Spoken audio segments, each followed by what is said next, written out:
Hello and welcome to another special Thursday broadcast, if that's what you call it nowadays, a live stream on Viking.TV.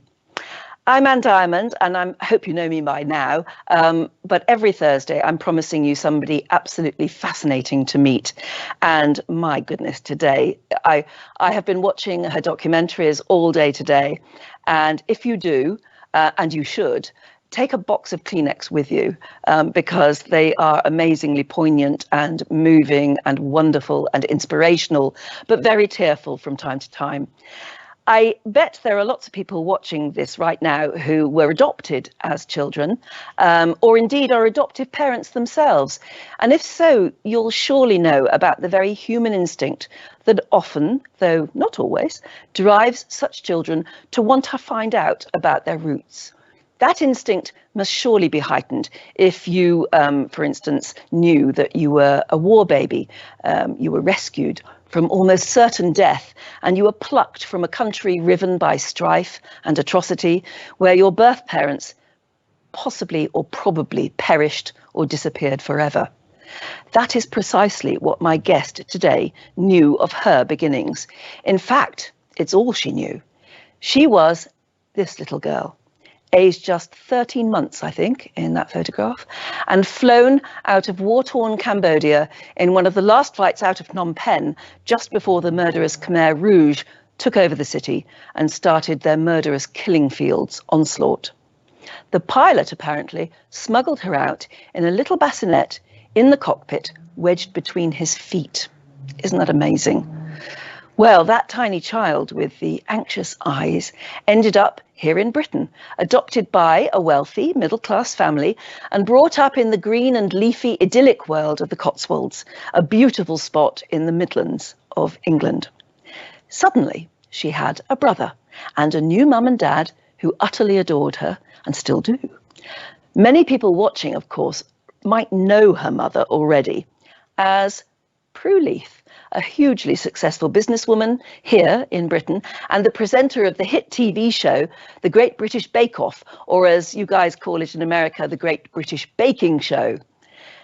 Now, Li-Da Kruger is herself a successful filmmaker and writer, wife and mother. But the little girl with the anxious eyes continues to colour her life, inspire her and motivate her. And I'm very proud to say, a welcome to Viking TV, Li-Da. Hello, Anne. Oh, hi. Hello. Nice to see you. It's lovely to see you. And you are at the moment talking to me from Britain. You're in London at the moment. We are in lockdown in London, yes, in Paddington. Lockdown has been okay so far, in the sense that it's been amazing family bonding time. We've just adopted a little boy, and you know that's just been so special because you're literally faced one-on-one with this child that we're getting to know each other. So that's been amazing. And in terms of our working lives, my husband and I always work from home as freelancers, so nothing's changed that much in that sense. No, in a way, lockdown has been, like you say, a very good bonding time for you. Sometimes you would make the excuse that you've got to work hard, you've got to do this, you've got to do that. But at the moment, you can just hunker down and get to know your little boy really, really well. No, it's been really wonderful. And actually, we have had, it's been great because my husband has always taken the morning to be with our child and I take the afternoon. So in those moments, it's really special because it is literally one-on-one. But also the other part of the day, we really focus and hunker down on our projects, so that's good too. But I've been looking at your projects, and so many of them are about life abroad, life elsewhere, other people's lives. So travel must have been an enormously important part of your life as a filmmaker. I just wonder how frustrating it must be being locked down at the moment. It is frustrating in the sense that I do love traveling, but given all the ways via the internet to communicate and still direct films and do sound records and all these things, I mean, it's amazing. So in that sense, it doesn't really affect us, our industry, that much. And it's a great time to develop things and ready to go traveling again. Well, that's what I was going to say next. I mean, I promised myself that I would spend these weeks of lockdown planning and writing screenplays and really doing stuff. Have you done that? I am trying. I am really trying. You know, I'm actually trying to write a book at the moment as well. So yes, I am working really hard at the moment, which is good. I'll ask you more about the book in a moment, but I just wonder whether this extraordinary time, I mean, so many people have said to me it's a bit like being in a movie at the moment I mean, who would have ever thought whole countries right across the globe would go into lockdown and we'd all be in this incredible predicament? Will that inspire you to make movies about the year of COVID 2020? I think that's more my husband's area. He's a film director and writer. People watching Contagion and films like that has gone up. Oh yes, it's the biggest downloaded movie of all time at the moment. Apparently, Contagion. Wow, it's got some things to teach us. For me, I'm just really enjoying the family time, and that's really my focus, and hopefully we building up to adopt another one as well once we're out of coronavirus. Going into motherhood in a big way. Excellent. How is your mum? How's she coping with lockdown? My mum is doing very well. I hear she's always been busy. She's watching now. Hi, Mum. Hello. But she has had to become, she and her husband, John, have had to become experts at technology and filming and uploading, transferring all this stuff, because of course life, her work has continued, and the only way to do it is to do it from your front living room without being, and they're in the age bracket of absolutely be careful, don't go near in case of contagion. So to begin with, I think it was really hard trying to adjust to that, but now they've got it down. They know what they're doing. Who film crews anymore? No, absolutely. We've had to learn how to do it ourselves, even us oldies. Absolutely. Back to your own personal story, which has touched so many hearts when you made the first movie about your background, or at least you searching for your own background. Your first documentary was called Belonging. How difficult was that to decide to make, particularly when you've been brought up by Prue and your father very, very happily, because you had a very happy childhood here, didn't you? I had a very, very happy childhood. I mean, for me, it was a fairy tale ending to a Cambodian horror story. And, my parents and my family have always been extremely supportive. And we've always talked about my amazing rescue. It became kind of like a myth, this fairy tale ending. And people always ask me, where do you come from? So it wasn't difficult to make that decision. In fact, at 14, I remember I was going to make this film. It was a moment of sitting bolt upright in my bed saying, okay, I need to make this film. No one knows about Cambodia in the UK.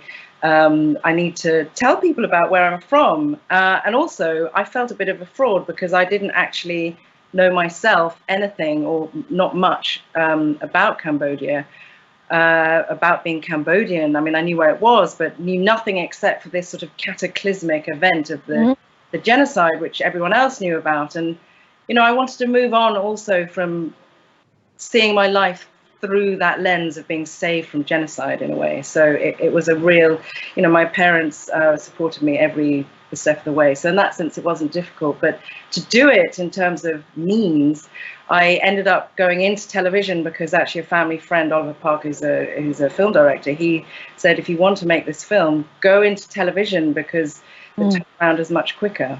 Yeah, learn how to do it yourself so that you can author it yourself. It comes from you.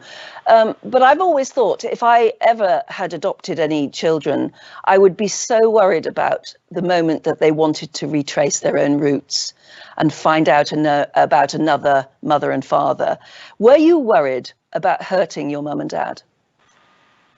You know what, I was a little bit, but my mother and father were so amazing that I remember just before I left to go to Cambodia on this first trip, I went to go and see my mother. She was really busy at some place across London. And I said to her, look, bye. And, she said, look, if you if you go and find, go with my full support, and of course you need to find your parents, but if you never come back, at least we would have had this 27 years with you. Oh, I just cried. The most, it was, it was amazing. And with that sort of generosity of love and unconditional love, it sort of really helped me go. But yes, of course, and actually, we'll talk about it later, but that at that point I didn't think I was going to find anyone, because I honestly thought that my parents had died. It was the story I had grown up with. Okay, just rehearse then for us. What was the story that you thought you knew? What had you been told? So I had been told that I was born during the height of the Cambodian Civil War. My mother had been killed by a rocket attack. My father was a government soldier and was wounded, so forced to leave me behind in an orphanage while he kept up with his army. Somehow this French businesswoman turned humanitarian found me and chose me to be that child, to be sent overseas to an American who was waiting for me to adopt me in England, because he was married to an English woman. Right, and we've got some pictures here, I think, from your own file, your personal files, that show just what this is all you knew of yourself. That beautiful, beautiful picture of you. Am I right? 13 months. 13 months, and I came out of Cambodia with 2 documents, a birth certificate and a sort of contract for adoption, really, with names on it. Yvette, this French woman, was one of them. My guardian of, I guess, the orphanage was another one. Now, there's the letter from Yvette, the French woman you've been talking about. And it's a lovely letter. And she's written it to the man she thinks is going to be able to adopt you. And I just love this bit where she's actually saying, you can see from the picture I enclose what a beautiful little girl this girl is. You don't have to worry about her. We're looking after her incredibly well. She is surrounded by love, by the people I know at the moment. And basically everything's going to be all right. And it's signed Yvette. What do you know of Yvette? Funny enough, this letter 20 years ago when I first went, my father had a file he'd forgotten about. So I didn't know this letter existed, and I didn't know the name, or the family had forgotten that Yvette was her name. And I don't know how it came about, because it was such a long time ago, but I've been told that John le Carré, the international spy writer, knew her. So I wrote to him in 2000. I said, apparently you know this woman that basically saved my life. Who was she? And he told me that her name was Yvette Pierre-Pauli, and I was 6 months too late in contacting him. She had just died in a tragic car accident, but she had become, this amazing humanitarian after the Cambodian experience, and then carried on saving mainly children all across the globe, really. It's so sad that you missed her, because she would have known a lot more about you, wouldn't she? She was the gateway to my story, yes. But then, then we wouldn't have had the 2 films. No. Oh, well, absolutely. I was going to say, because then the ball was thrown thoroughly into your court. You had to take up your own story, and you decided to make a documentary about your journey. It even started with you going to see the very well-known journalist John Pilger, who was one of the first ever people to actually report about the Cambodian atrocities. So let's see a small clip from your own documentary about what happened first. Let's have a look at this now. My story had been handed down to me. I had been told that everyone who had helped save me was a hero, except I knew it had to be more complicated than that. My initial research pointed me in the direction of John Pilger, the journalist who first alerted the world to Cambodia's suffering. Through your images, anyway, that's the only impression I've got of Cambodia. My story and the story of Cambodia has always been handed down to me, I suppose. My mother is a great one for sort of padding out stories to make it more interesting. So, it's almost like Chinese whispers. So I don't know what's true. So I suppose going back is also to try and claim the truth for myself. You're living proof of the past, of history, of a quirk of history, the luck of history. My first memory of Cambodia was this sort of peaceful oasis And then I went, the next trip back was, of course, in the aftermath of the overthrow of Pol Pot. The bombing, the Khmer Rouge period, and the embargo that followed. It was just the apocalyptic event that had happened there, that as a journalist I wanted to see. Do you think I'm crazy going back to find out what what my personal truth is? No, I'd do it. Yeah, if I was you, I would do exactly the same thing. I couldn't bear not to do it. You're not going forever. Sweetheart, don't be silly.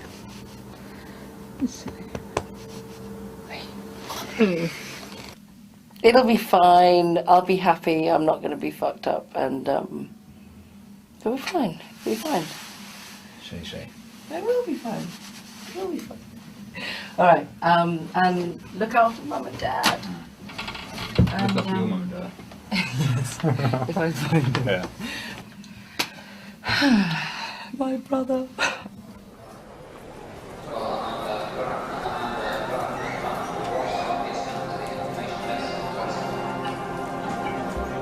I'm writing a card to Mum and Dad.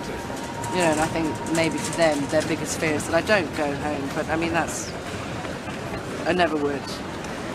They are, you know, even if I do find my parents, they're the ones that loved me and nurtured me, so. Oh dear. Right, pull myself together. Okay.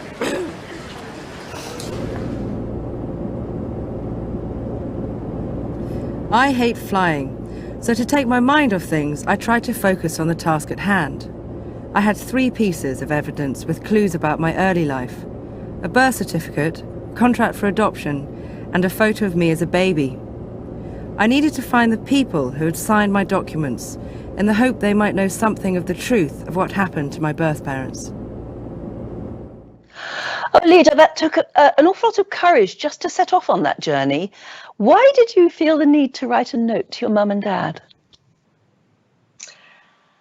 You know what? I can't really remember this note. However, I'm sure it was something to do with, I wanted to make sure they were okay, you know, and that question you asked me earlier, I'm sure it was a bit to do with that. Making sure that they were okay, and also kind of signing off to move on to the next stage. I don't know, you know, the next chapter. It really was turning over a new leaf in a way, wasn't it? But Jot and Pilger gave you some very good advice on that.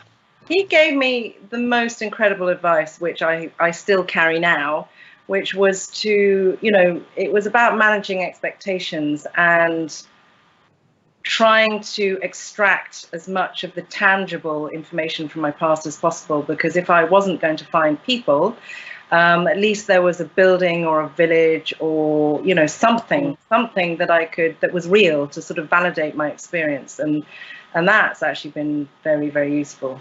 Yeah, because I guess he could see the little girl in you who was desperately wanting to hopefully find her mum and dad, her original mum and dad. But he knew, because he'd been there and he'd seen the killing fields, he knew statistically that it was probably very unlikely.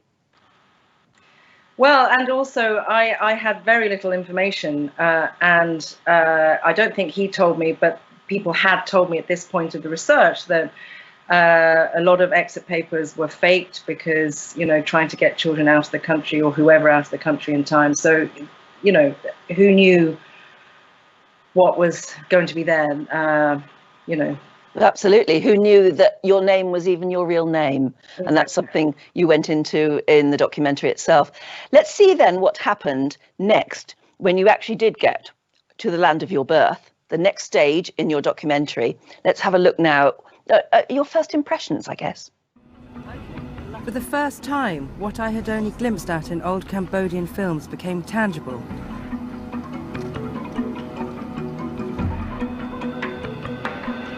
It was exciting to recognize certain buildings and places.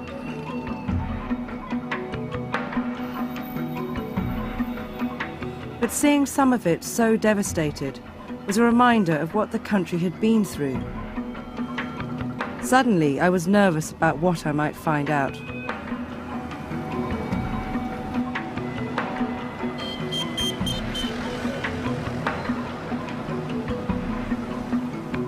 this is actually my history. I'm here to find out what happened to my parents, my family, me, why I ended up the other side of the world. And suddenly all those sort of romantic images become much more real.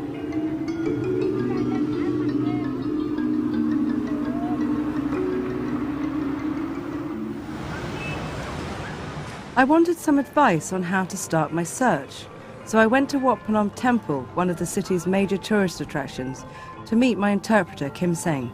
I suppose I ought to pay one, well, depends if I'm Cambodian or they see me as a foreigner. My documents were the only evidence of my past. I had always been told that my father was a government soldier who had saved me after my mother was killed by a rocket attack. But with no actual proof, I realised anything was possible. We decided that a national TV advert was a useful way to start. We should be very specific and definite with the clues we keep for ourselves. What clues should I keep back that my parents would know the day I was born? Yeah. Wouldn't they? Maybe I should just mention my father's name.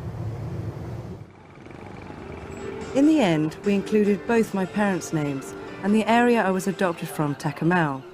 But we held back the detail about my father being a Lon Nol government soldier and my mother possibly being killed by a rocket attack. It feels very strange to see about 6 images of me around. It's a baby.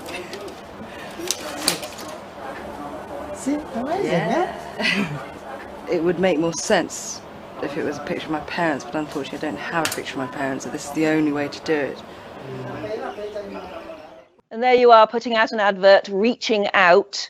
Was there a point at which you felt not so much a tourist as though you were a Cambodian, that you had a right to be there? There were definitely moments, and they accumulated. And one of them was the Cambodians themselves accepting me. I mean, the whole trip made me realize how English I was. Except for what I looked like in the mirror, and that was the other thing. You go there and suddenly people looked at me and said, "Oh, you Cambodian?" and I'm, and the director said I could lose you in a crowd, whereas in England, I'm very identifiable. You can spot me from a mile away. So, but no, it was more the Cambodians accepting me as Cambodian and making me realize that actually we had a shared history. I was one of them, and I'd never felt that, and I felt a bit of a I felt really embarrassed to go there and start asking them about their experiences of the Khmer Rouge and how they survived, and I felt really uncomfortable about it. But it was their sort of generosity and accepting me, and also going to the Genocide Museum when you. If you've ever been, you'll just understand. It's such a strange, haunted place. I know. You saw all of the pictures up on the wall, pictures of people who've been imprisoned and tortured and killed horrifically. And you looked at all of these pictures of the young men up there, and you actually wondered, I wonder if any of those could be my father. Absolutely. And also I remember seeing a picture of a woman who looked very like me, and that's the other thing. Being in Cambodia, I'm looking at everyone's faces saying, could they be, either could they be me, or, do they look like me? Could they be related? So first impressions, it was a kind of sweet shop of sensations. I mean, it was just really overpowering and amazing. And for me, it was, I knew that there would be emotional moments, but at that point I was just really excited. I was 27 and answers, and this is so exciting, and so but also at the same time realizing that your story was just one of a million. That exactly. The more people I met, and for some reason, because I grew up in England and I had this voice, this accent. They also didn't quite see me as completely Cambodian, but Cambodian enough to tell me their story. But they wouldn't tell each other their stories, because what's their pain against someone else's pain? And, even friends didn't talk about their experiences, or, within families. And you just realized, just the horror of what happened and traumatized, a whole generation or 2 generations were. I know. That's what I'm. And luckily, people who are watching at the moment on Viking.TV, we will be able to show the full-length documentary, so people will be able to actually immerse themselves in it. But one thing that struck me particularly was how much pain there is still residual there now, after all these years. So many mothers and fathers lost their children. So many children looking for mothers and fathers. The pain hasn't gone away. The pain hasn't gone away, and people don't talk about it. You know, one thing I noticed is, how do you talk about it? And some people say that they don't want to be reminded of the past, and then others do, and the children desperately want to know. You know, it wasn't even taught in school until recently, what happened, for political reasons, I think. But you know, it still resonates very much today, but sort of silently, I think. And there you were putting out that advert, as you found so many others were putting out similar adverts. There were people who did turn up, and they desperately wanted to be your long lost relative, didn't they?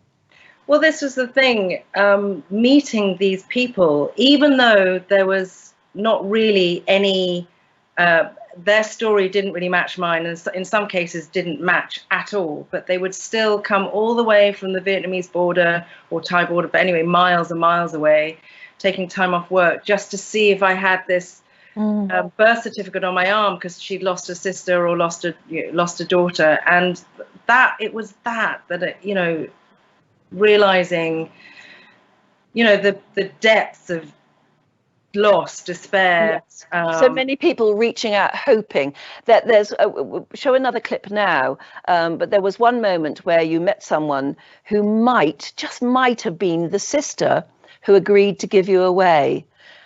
It's very moving. Watch this. We arranged a meeting in Khmer, where she used to live. Do I look like her sister? She said you want her to start from the beginning.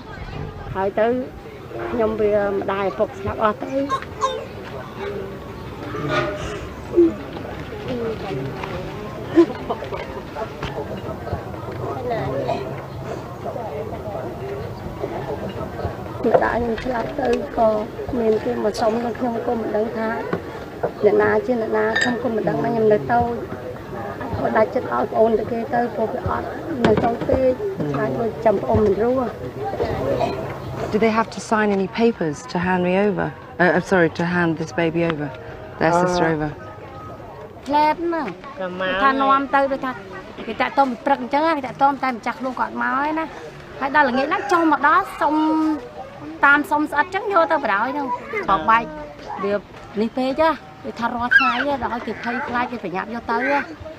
I don't think I'm the right baby, because all the names that I have of my family that I'm searching for, none of them match.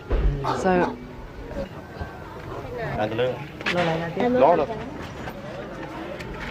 That lady said, I still hope that you are my sister. I wish I could be. If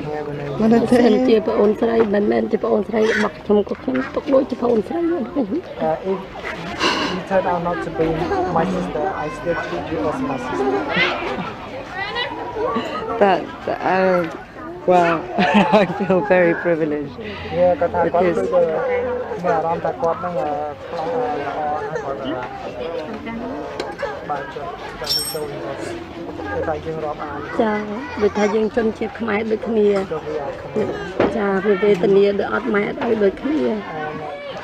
comfort her, just touch it.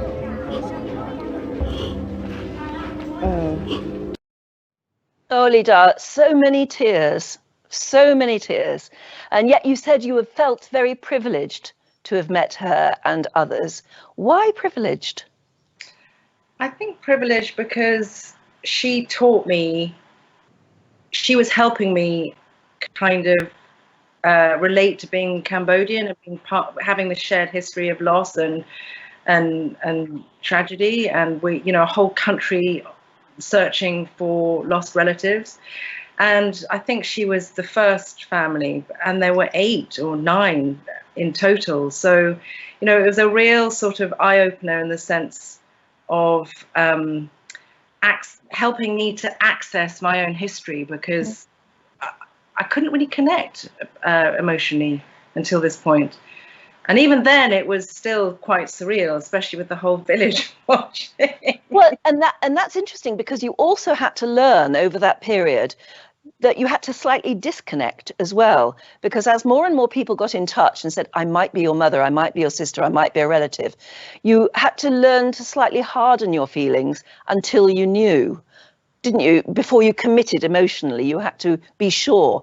And that's when you met a woman whose story matched nearly everything you knew about yourself.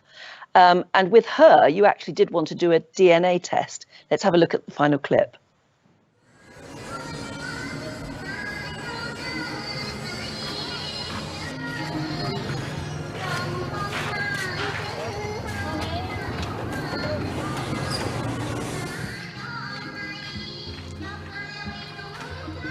And my ride is here. Sunny.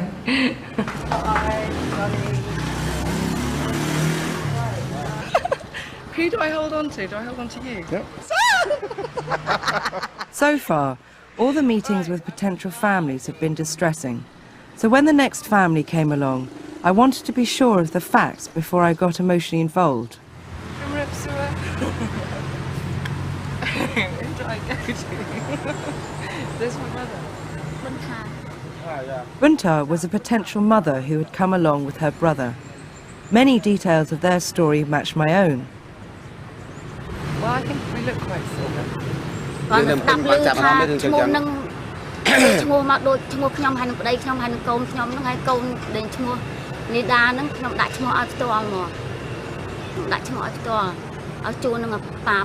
Name Li-Da had been given by her to the baby. Her husband had been a government soldier but killed by the Khmer Rouge. She had been separated from her daughter and the Khmer Rouge had entered the city.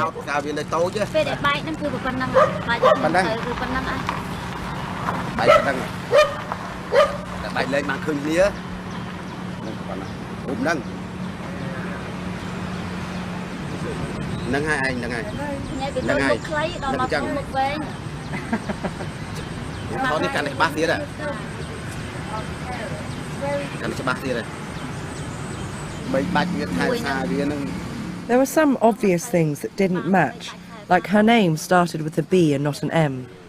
But up until now, my experiences had made me realise that in Cambodia, nothing was necessarily as it seemed. And what touched me about Bunta's story was that she really believed I was her daughter. Neither of us are absolutely 100% sure we could always do a DNA test. How do they feel about that? យើងទាំងអស់គ្នាប្រកាសថា 100% គាត់ចង់ធ្វើអានេះតេស្ត DNA ឈាមបាទខ្ញុំនេះចង់ច្បាស់ខ្ញុំចង់ច្បាស់បាទចង់ច្បាស់ណាស់ថាតើខ្ញុំចង់ច្បាស់ជាងគាត់ទៀតតើកូនខ្ញុំមែនឬក៏មិនមែនអញ្ចឹងបានច្បាស់បាទប៉ុន្តែក្នុងលក្ខណៈដែលយើងបញ្ជាក់នៅនេះនឹងវាច្បាស់ប្រហែលជាក្នុងចិត្តបាន 70% ហើយ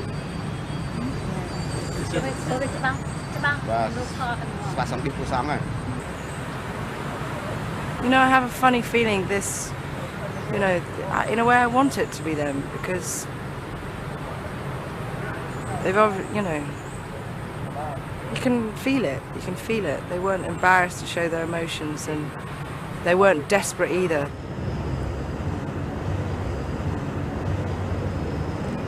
Bon, brother? Bon. Bon God. Good. ខ្ញុំក៏ចេះសង្ឃឹមថាមុខ 100% គឺកូនខ្ញុំព្រោះអីពីតូចរូបថតពីតូចណាវាសំខាន់រូបថតពីតូចហ្នឹងគឺមុខនឹងហ្មង I'd be more than happy if she was my mother. គាត់ថាគាត់សប្បាយណាស់បើសិនជា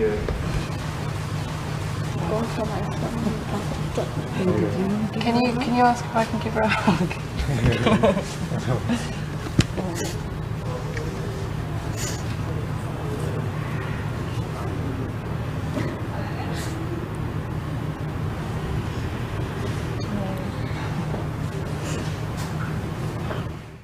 My goodness, there are a lot of tears and hugs in that documentary. But by then, I think you knew, didn't you, that some of the facts weren't true, some of the things didn't link up. By this time, you knew that your name might even have been made up. Your mother might not be dead, as you'd been told. Do you feel that when you did that documentary and you travelled there and you made that amazing emotional journey, do you feel you came back with more questions than answers? I certainly came back with less information than I started out with, I felt. Because I wasn't ready at the time to accept, even though it was a big possibility before we went that everything was fake on my exit papers, I wasn't quite ready to accept it until I met someone who pretty much definitively said to me that he, you know, I don't know if I should give this away, but anyway. No, I don't know how much we should give away because we want to watch the whole documentary, and maybe we shouldn't give too much away. But you did find out certainly that an awful lot had been faked. Yes, and actually I thought that was a massive brick wall. I mean, where do you go from there? And that's something that I'm talking to lots of adoptees now that I'm in contact with, because their papers were faked as well for other reasons, for, you know, trafficking and all sorts of horrors. And they, you know, they can't even begin to start searching for their families except for through DNA, but then you need a database for that, and that's a whole other set of challenges. And isn't the DNA database thing absolutely fascinating? Because ultimately, to cut a very long story short and not to give anything too much away, you did in the end go back not so long ago with Prue, your mother, and you made your own discoveries there, didn't you? What did she think about going in the first place? Whose idea was it? It was mine. I basically, through the adoption process of my own son, I was filling in forms, and glaringly from the page, the first form I had to fill in, I had to fill in all the addresses I'd lived at, why I'd left, and leaving no gaps. And there were so many gaps in my family history. You know, it was war, death, adoption felt, you know, it was really sad. And it was also the first time I think I really connected with the baby Li-Da. But I realized that I had to go again. And with the, before it was too late, before everyone that had been involved in my rescue had died, you know, they weren't going to be around forever. Yeah. And I really wanted to go with my mum because actually, I love my mum and she's been really, really supportive, but I don't think she's ever really, in fact, I know she never really got my Cambodian side because she got me, you know, she found me in Europe. Yeah, and she's said as well, when she's been interviewed about it, she has said, well, in the 70s, because it was 1974, I think she adopted you. In the 70s, you didn't go into the sort of social history of you just adopted a kid, and she believed that all a child needed was buckets and buckets of love. That's the way she put it. And I can't help thinking that I agree with her in a way, but she didn't give much thought to your Cambodian ancestry, as it were. And she feels slightly guilty that she didn't. She does, although to be fair, at the time, because of what was going on in Cambodia, there was no real information around. Britain didn't have a historical relation with Cambodia, and she did actually collect a sort of a heritage box, or I don't know what you call it, but a box, basically a box, with some articles from the Nat Geo about Angkor Wat and and dancers, funny enough, traditional dancers, which I wasn't interested in. No, we'll talk about that in a moment, yeah. And documentaries by John Pilger, and that was it. That was it. And I think she did, you know, look for... Pardon my dog. I'm probably going to get a delivery at the front door in a minute. Sorry about this. She did try to find Cambodians in the UK, but there just weren't any really at that time. No. The internet didn't exist back then. It was very difficult to be anything that happened. I mean, I remember anything that happened in Cambodia was just, you know, on the news occasionally at night, and you didn't involve yourself. You didn't think about it too much, terribly sadly. But there you go. We have some previously unseen footage, I'm proud to say, of the time that you took your mum back to Cambodia. This is from, there was a Channel 4 documentary just recently, wasn't there, called Journey with My Daughter, but this is a little clip of unseen footage. And I think this says a whole lot. It's absolutely beautiful. And Prue describes how she wasn't expecting to be so moved as she was. So let's take a look at this clip now.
I really feared it would be rather tedious. It would go on for far too long and I would be really uncomfortable. I don't really understand the ceremony except the blessings were pouring upon us. And you know what? It was the most wonderful, moving, beautiful thing. And absolutely extraordinary. Nothing like that's ever happened to me before. And I don't think I'll ever experience anything like it again, ever.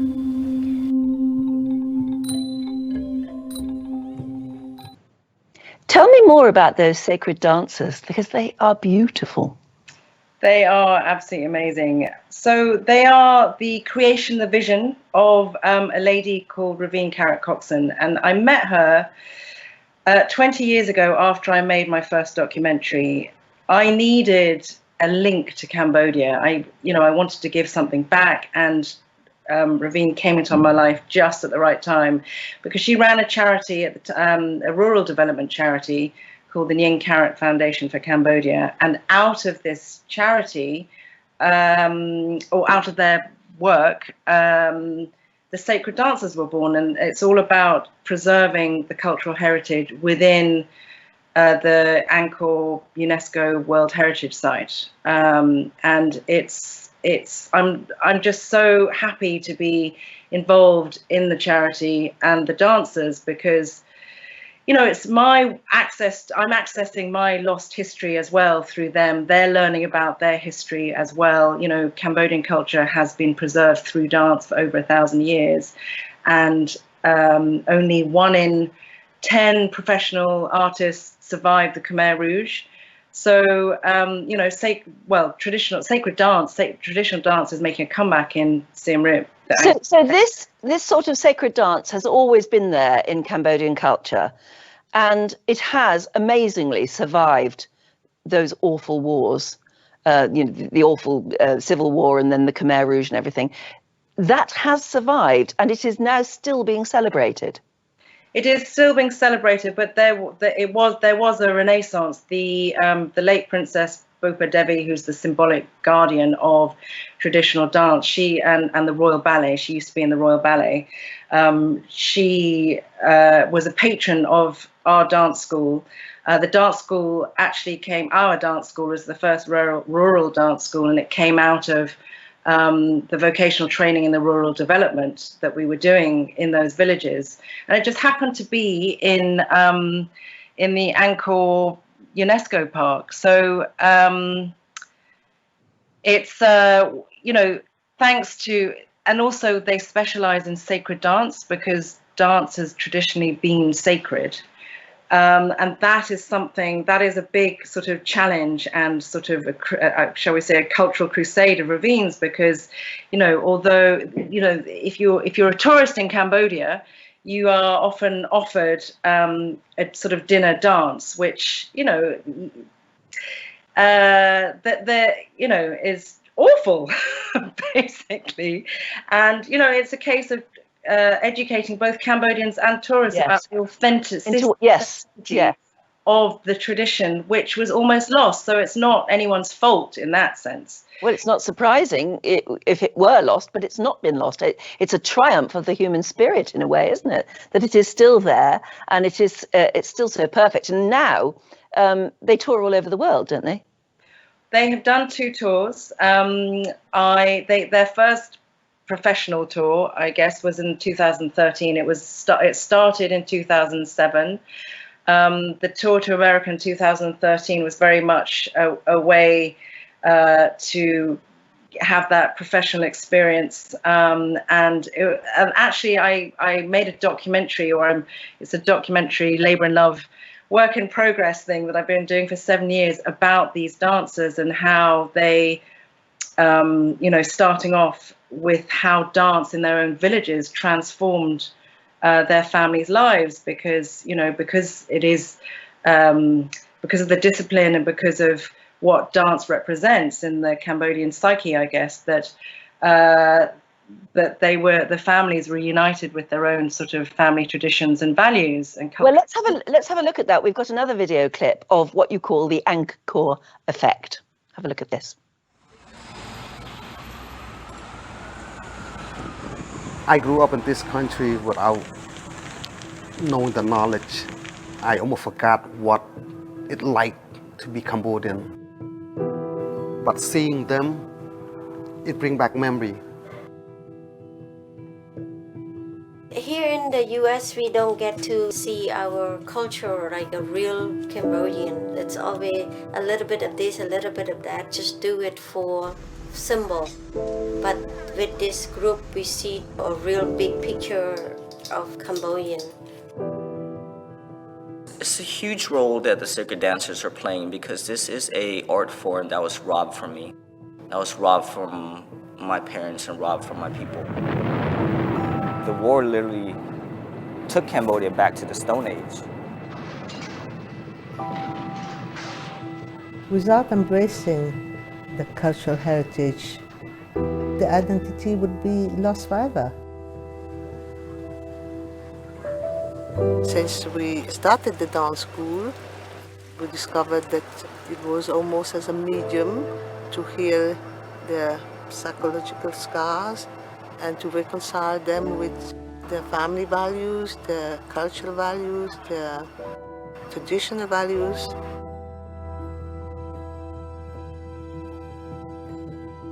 Somebody needs to protect the cultural heritage. The sacred dancers, who better than them?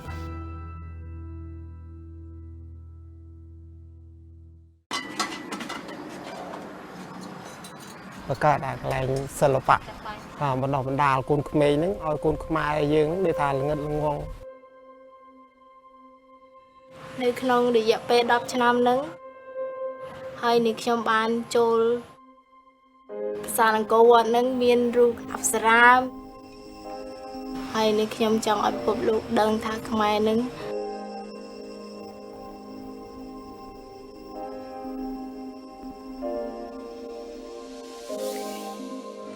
After realizing how powerful the sacred dance were to their own parents, they decided to take the troop to America to go and bond and bridge Cambodian American with motherland.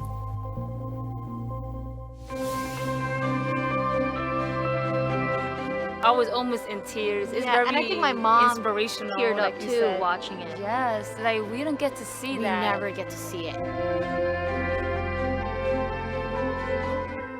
ខ្ញុំខ្លួនខ្ញុំផ្ទាល់ខ្ញុំមានមោទនភាពចំពោះខ្លួនឯងដែលបានហាត់សិល្បៈ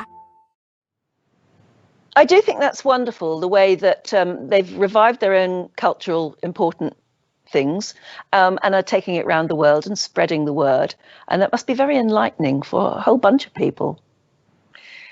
I hope so, but also, you know, Cambodians themselves, I think, you know, as you saw from the clip, the average Cambodian would never have seen this anyway. And then see these dancers, and what my mother says, when you see this dance live, it's something else. It's out of this world, amazing. You know, it's mesmerizing. Yeah. So even for people who don't feel spiritual things, and by the sound of it, your mum might be one of them, she was clearly knocked out spiritually. She really got something from it. Absolutely, absolutely. But the challenge though with most charities and all around the world, not just charities, is, you know, life after COVID-19, and, you know, the dancers were struggling to stay together as a troupe anyway because of modern reasons of debt and all the rest of it. So you know, that is terrifying to think that, you know, the troupe might not be, you know, they start a social enterprise. They need to keep going. Yes, they need to be kept going. Yeah. They need to be supported. Absolutely. Meanwhile, you and I nearly bumped into each other on a Viking cruise. I didn't realise. I wish I'd known you were on board. But you and your mum have been Viking cruisers, have you not? We have. Very lucky and privileged to have been there. We had a great time. Oh, look at you. Yes, absolutely. I'll bet she adored it, did she? She loved it. We both loved it. Yeah. Well, how could you not? Absolutely. She writes very, very amusingly about it as well. And you've started writing too. I just wonder, do you believe in destiny? And if you do, what do you make of your own background and the fact that you've had this amazing Cambodian history that you've tried to retrace and you tried to find out more about? Equally, you were brought up by a very inspirational couple and a brother, and you've turned into somebody that other people now look to for inspiration. I wonder if would you have always turned out to be that sort of person? And I have always asked myself that, and still do. I mean, I have been mildly obsessed by, you know, the life I could have had if I had stayed in Cambodia, if I had survived, and, you know, trying to reconcile it with the life I have now. And I don't know, it's actually mind-boggling. And I think that's why I channel it through, what am I trying to say? I make films and I write to channel it, because I don't. Otherwise, yes, because there is no answer. There is no answer, and I think, you know, a lot of having talked to a lot of adoptees as well, you know, because of the specific Cambodian history, it's sort of eclipsed, in the past anyway, it's eclipsed the adoption side of me. Now I'm sort of asking more questions around adoption and loving that, because suddenly there's a massive community there.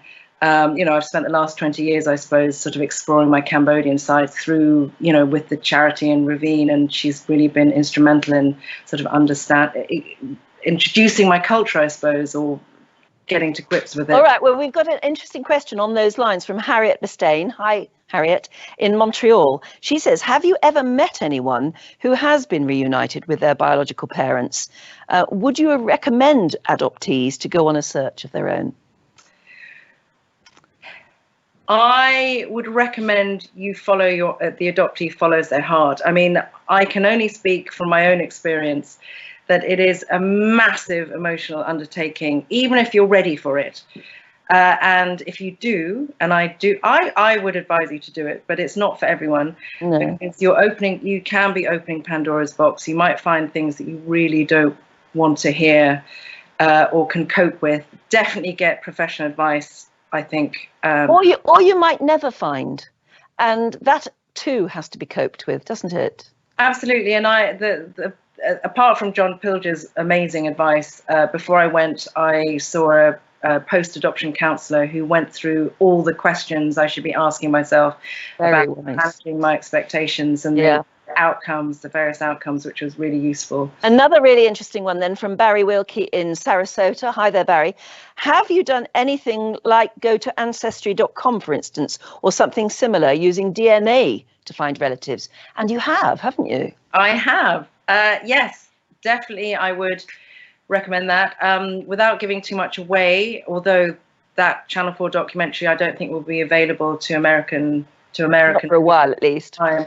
But yes, no, I did do an Ancestry.com test and I got a positive result. Not a close result, but it was a third cousin, and it was amazing because it was the closest I've ever come to having Cambodian family. She is in Long Beach.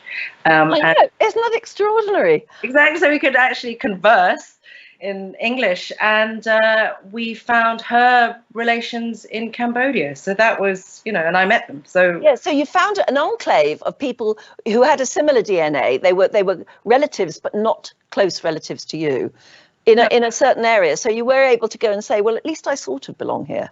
Yeah, we could say that. I always questioned if everything else on my birth certificate and exit papers was made up. I wanted, at least it meant that where I came from, the district, which was Kandal province, was not made up. So, going back to John Pilger, at least there was, I could have come from a village like this one. Yes, yes. You get a sort of feeling. Well, and that leads me to the next question from Jackie Mans in San Diego. Hi, Jackie. Do you feel more English or Cambodian after having spent time back in your birth country?